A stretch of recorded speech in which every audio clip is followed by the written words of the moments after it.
Assalamualaikum warahmatullahi wabarakatuh. Yang terhormat Ibu Rini Yanuarti selaku dosen mikrobiologi farmasi dan teman-teman semuanya. Pada kesempatan kali ini saya akan menjelaskan materi pengenalan mikroorganisme dengan saya sendiri, Rizka Ramdah Awalia, dengan NIM 201951014. Mikroorganisme. Mikroorganisme merupakan suatu kelompok organisme yang tidak dapat dilihat secara langsung dengan menggunakan mata telanjang. Untuk mengamati mikroorganisme, baik yang hanya terdiri atas sebuah sel saja maupun yang lebih dari satu sel, diperlukan alat bantu seperti mikroskop, lup, dan lain-lainnya. Bentuk bakteri yang beraneka ragam berupa seperti bola, batang, bengkok atau koma, dan spiral. Ukuran bakteri juga beraneka ragam, dari kira-kira 0,1 mikro sampai dengan 1000 mikro.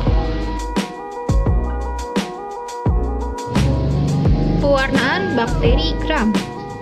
Bentuk bakteri beraneka macam. Yang pertama itu ada bentuk bakteri basil, yang kedua ada bentuk bakteri kokus, dan yang ketiga ada bentuk bakteri spirillum. Apa sih yang dimaksud dengan bakteri basil, kokus, dan spirillum? Nah, bakteri basil itu adalah bakteri yang memiliki sel berbentuk batang atau seperti silinder. Bentuk batang ini merupakan satu dari 3 bentuk paling umum sel prokariot. Bacillus ini umumnya termasuk dalam genus Bacillus. Nah, yang kedua ini ada bentuk bakteri kokus. Bentuk bakteri kokus adalah bakteri yang berbentuk bulat. Yang ketiga itu adalah bakteri spirillum. Bakteri spirillum adalah bakteri spiral kaku yang gram negatif. Bakteri bentuk basil pembagiannya yaitu basil tunggal, diplobasil, dan tripobasil.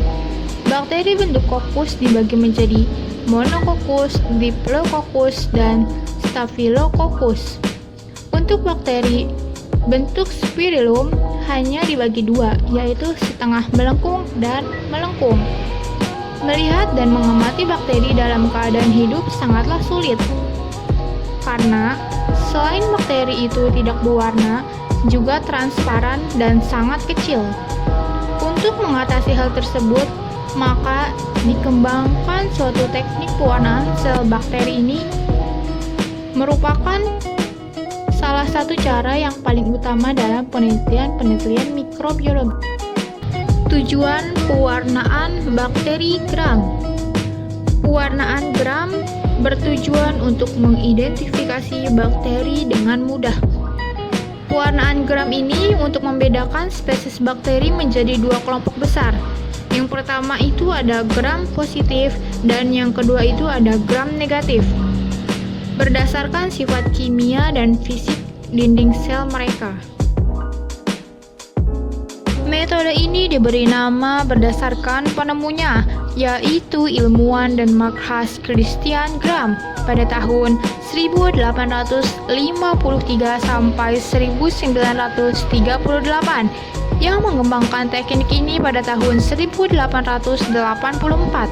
Prinsip dasar teknik pewarnaan bakteri adalah adanya ikatan ion antara komponen seluler dari bakteri dengan senyawa aktif dari pewarnaan yang disebut kromogen. Terjadi ikatan ion karena adanya muatan listrik, baik pada komponen seluler maupun pada pewarnaan.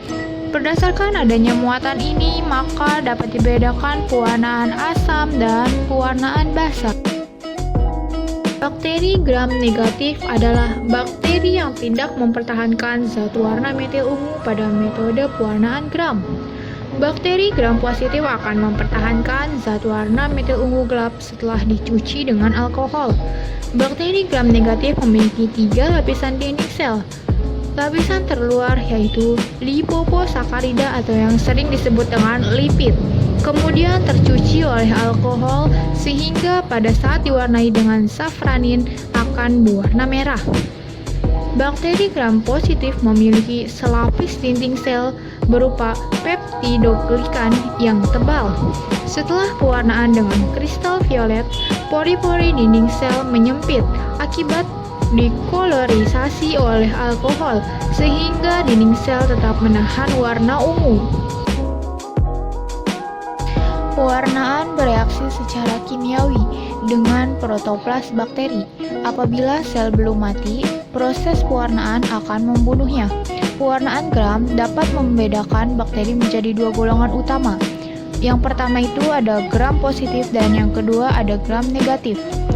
Dasar dari teknik adalah bakteri diberi warna dasar kristal violet dan diberikan larutan iodin. Kemudian dilenturkan oleh alkohol. Sebagian kuman berwarna ungu karena sel mengikat senyawa kristal violet iodin, dan sebagian kuman lainnya kehilangan warna dasar dan mengambil warna kedua safranin yang berwarna merah. Kuman yang mempertahankan dasar ungu disebut kuman gram positif, dan kuman yang mengambil warna kedua merah disebut kuman gram negatif. Untuk melakukan pewarnaan, bakteri dibuat ulasan lebih dahulu di atas kaca objek. Sebelum dilakukan pewarnaan, dibuat ulasan bakteri di atas kaca objek. Pada pembuatan pulasan, perlu diperhatikan ketebalan dari bakteri yang dipulas, tidak terlalu padat atau juga tidak terlalu tipis, agar tidak mengganggu pengamatan dan diperoleh hasil yang baik. Kemudian, pulasan bakteri difiksasi. Fiksasi ini dilakukan dengan cara melewatkan preparat di atas api atau merendamnya dengan metanol.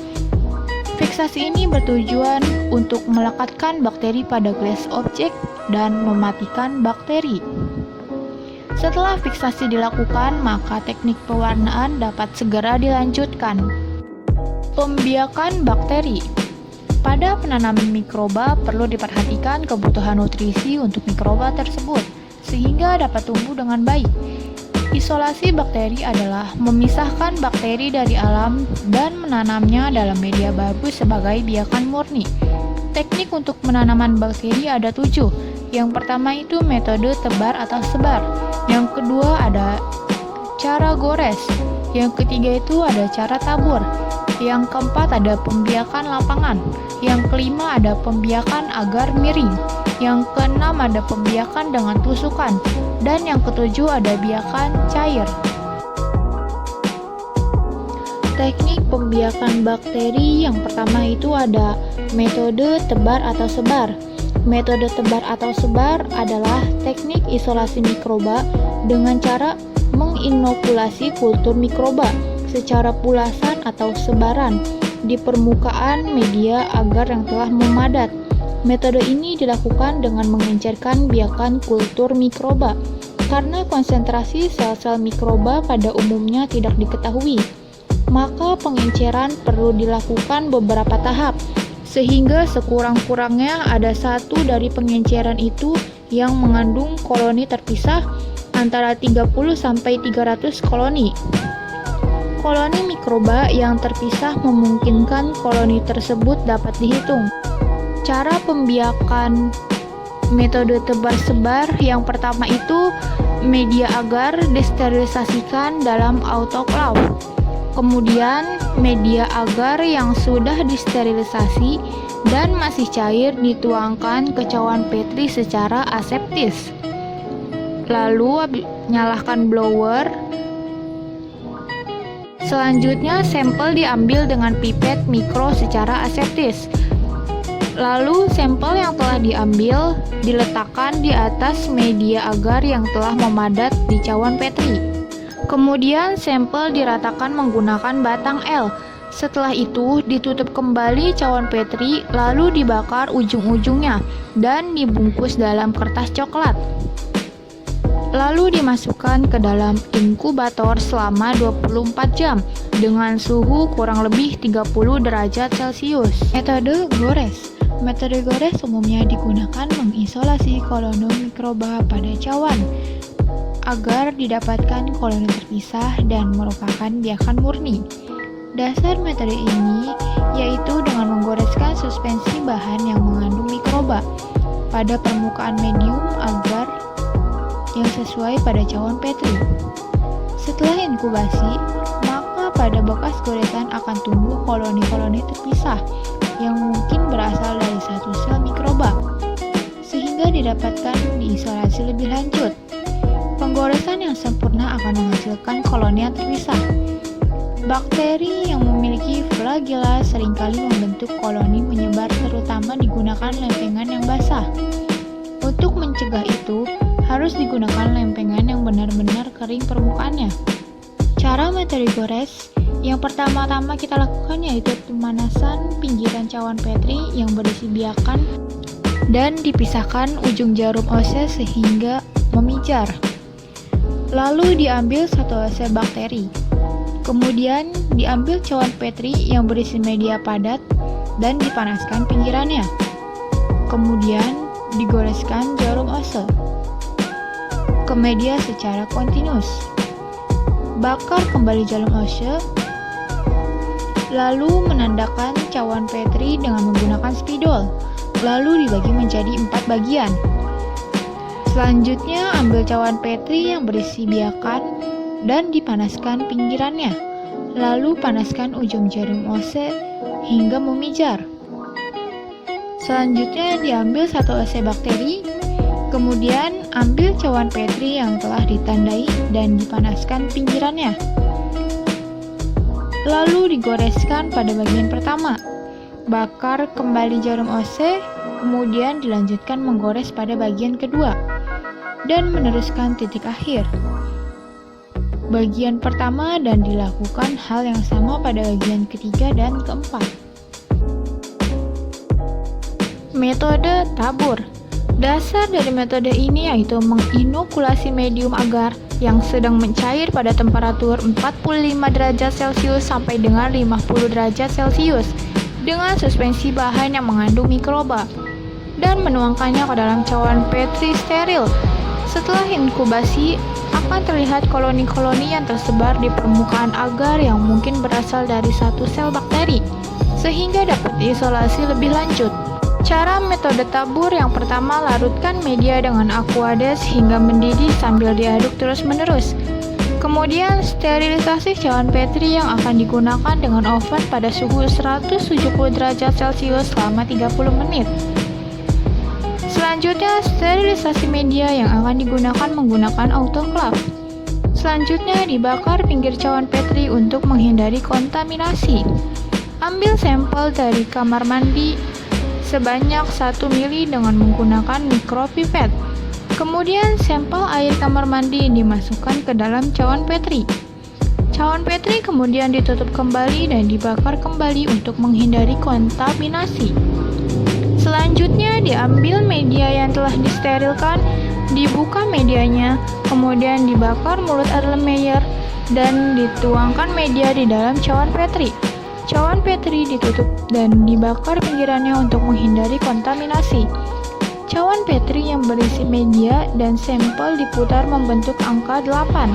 Setelah media memadat, kemudian cawan Petri dibungkus menggunakan kertas coklat dan dimasukkan ke dalam inkubator dan ditunggu selama 24 jam agar bakteri tumbuh. Pembiakan lapangan. Teknik ini dilakukan dengan cara membasahi seluruh permukaan agar dengan suspensi kuman. Hal ini akan menyebabkan pertumbuhan kuman merata. Biasanya digunakan untuk uji kepekaan antibiotika dan uji jenis kuman dengan bakteriofaga. Metode agar miring. Agar miring merupakan suatu bentuk medium yang digunakan untuk membiarkan mikroba, terutama yang bersifat aerobik dan anaerobik fakultatif. Ciri-ciri kultur antara lain pembentukan warna dan bentuk pertumbuhan kuman yang dapat segera diamati. Inokulasi mikroba pada medium ini dilakukan dengan cara menggoreskan jarum ose yang mengandung mikroba secara zigzag pada permukaan agar miring, atau dengan menusukkan loop ke bagian tengah medium. Metode pembiakan dengan tusukan, yaitu dengan mengambil bakteri yang diinginkan dengan menggunakan jarum Orse. Isolat mikroba diremajakan pada media yang baru. Cara memperolehnya yaitu dengan memasukkan ujung kawat yang membawa bakteri lurus ke dalam medium melalui tengah-tengah medium. Bakteri aerob akan tumbuh di dekat permukaan medium.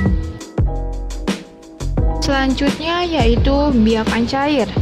Teknik ini dilakukan dengan cara ke dalam wadah yang berisi media cair dicelupkan kawat. Akhir dari penjelasan materi pengenalan mikroorganisme dapat saya simpulkan bahwa mikroorganisme merupakan suatu kelompok organisme yang tidak dapat dilihat secara langsung dengan menggunakan mata telanjang. Untuk mengamati mikroorganisme, baik yang hanya terdiri atas sebuah sel saja maupun yang lebih dari satu sel, diperlukan alat bantu seperti mikroskop, lup, dan yang lain-lainnya. Bentuk bakteri yang beraneka ragam berupa seperti bola, batang, bengkok atau koma, dan spiral. Ukuran bakteri juga beraneka macam, dari kira-kira 0,1 mikro sampai dengan 1000 mikro. Dan juga pewarnaan bakteri ada beberapa macam, yaitu ada bakteri basil, ada bakteri kokus, dan ada bakteri spirillum. Dan juga pewarnaan bakteri gram mempunyai tujuan, yaitu untuk mengidentifikasi bakteri dengan mudah. Dan juga teknik pembiakan bakteri ada berbagai macam. Yang pertama itu ada metode tebar, yang kedua ada metode gores, yang ketiga ada metode tabur, yang keempat ada pembiakan lapangan, yang kelima ada pembiakan agar miring, yang keenam ada pembiakan dengan tusukan, dan yang terakhir yang ketujuh adalah biakan cair. Selesai penjelasan saya mengenai materi pengenalan mikroorganisme, kurang lebihnya mohon maaf. Wassalamualaikum warahmatullahi wabarakatuh.